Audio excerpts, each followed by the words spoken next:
Welcome to this explainer. Today, we're diving into something that is literally rewriting the rulebook for mechanical engineering, the digital twin. It's the technology that's finally ending the era of guesswork in how we design, build, and maintain the massive machines that power our world. I mean, forget static 3D renderings for a second. Picture this, a living, breathing virtual replica of a physical machine. As the real-world asset is out there doing its job, battling heat, friction, heavy structural loads, its digital counterpart is updating in real time. It's experiencing the exact same conditions, down to the microsecond. It's this perfect, continuous sync between the physical and digital realms. Section 1. What is a digital twin? Moving beyond static blueprints. So the core definition here is actually pretty simple, but it is incredibly powerful. A digital twin is a virtual model continuously fed with real-world sensor data to mirror its actual physical condition. For engineers, this is a massive acceleration tool. You're no longer relying on theoretical models or guessing what's happening to a machine out in the wild. The telemetry data tells you exactly what is going on, which obviously leads to way better product development. And this comparison perfectly illustrates the shift we're talking about. Historically, a standard 3D model was basically frozen in time the moment a design was finalized. It evolved during the design phase, and, well, that was it. But a digital twin, it's dynamic. It updates continuously throughout the physical asset's entire operating life. So, as the physical machine ages, wears down, or faces new environmental stresses, the digital model grows older right alongside it. Section 2. Building the virtual replica, the mechanics behind the model. So how does this actually come together? Well, constructing this replica happens in 3 main steps. It kicks off in the design phase, where you build a highly detailed simulation model of the machine.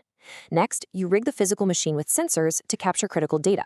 We're talking temperature, vibration, pressure, load, the whole shebang. Finally, all that telemetry is streamed directly back to the digital model, which creates this unbroken, continuous loop of synchronization. Now, making this continuous loop actually work requires a pretty massive overlap of disciplines. You've got mechanical engineering ensuring accurate structural and thermal behavior, sensor technology acting as the nervous system to monitor physical states, and data science serving as the brain. And the data volumes here, they are absolutely staggering. Utilizing cloud and edge computing isn't just an option. It is literally the only way to process these massive streams of telemetry flowing in. Bringing those technologies together solves a huge historical blind spot. Normally, internal wear inside something like a complex gearbox is a total mystery, right? You don't know there's a problem until you hear a terrible grinding noise. But with a digital twin, you effectively get X-ray vision. You can observe wear, stress, and performance trends that are otherwise completely invisible, basically seeing straight through solid metal to gauge exactly how the machine is handling its environment. Section 3. Real-world industry applications. Digital twins in action. It's kind of crazy to think that standard practice used to be just waiting for a multi-million-dollar machine to break down or unnecessarily tearing it apart for inspection when it was running perfectly fine. Today, Predictive Maintenance is absolutely the killer app of digital twins.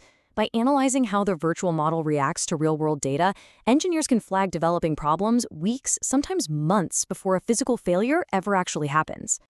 This triggers a massive operational shift.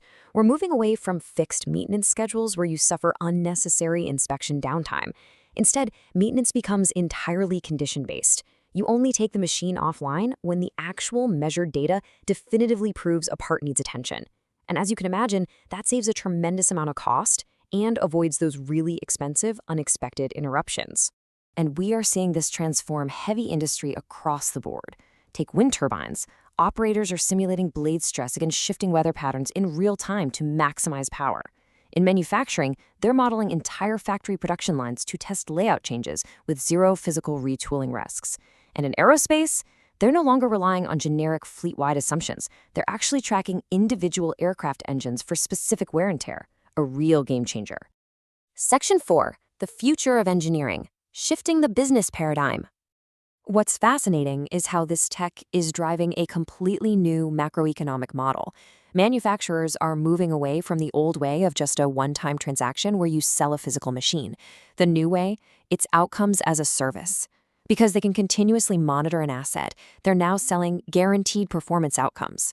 The design focus goes from designing a machine once to continuously improving it throughout its entire life cycle. Now, you might be wondering if this is just for massive industrial assets. Well, as sensor costs continue to plummet, this technology is rapidly expanding down to smaller consumer scale products too. Pretty soon, the appliances in your home will likely have their own digital twins.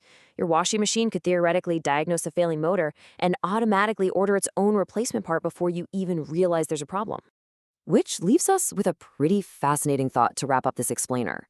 If digital twins shift us from designing machines once to continuously improving their life cycle, how will artificial intelligence reshape the initial design process itself? If we've perfected the maintenance pipeline, what happens when AI completely takes over the initial CAD process? We'll dive into that next time.